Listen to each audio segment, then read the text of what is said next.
So what most scholars think is happening here is that Paul had entered into a Nazirite vow, which Nazirite vows, typically speaking, in fact, almost exclusively, the only exception I can think of is Samson.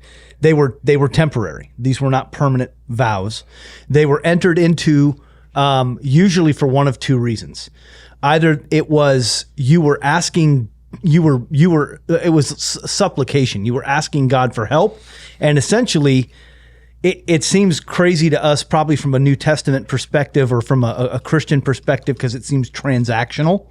Like, if you'll do this for me, I'll do this for you, like quid pro quo. But that was one reason. Or the other reason was you saw God had blessed you significantly and you wanted to say thank you. And so you kind of stepped up your ascetic commitments for a while. So it's likely that Paul has been in a Nazirite vow. Scholars don't agree on why exactly, but there seems to be some smoke behind this idea that Paul getting into Corinth and everything that happened to him in Athens and the things that happened to him before Athens, when he arrives in fear and trembling, and God he's essentially asking God, have mercy on me. Yeah. Like, protect me, make me safe. I can't take this much longer.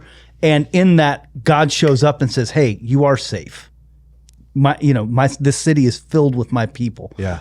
You can rest for a bit. And Paul hangs his hat for 18 months, Just takes a vow. And that response. As God saying to him, I got you. Like, I'm answering your prayer. That Paul goes, thank you. And in response, I'm going to enter a Nazirite vow. That's cool. Why would Paul do that? Because Paul's Jewish. And Paul doesn't stop being Jewish just because he becomes the apostle to the Gentiles, right? He remains a Jew. And this would have been normal.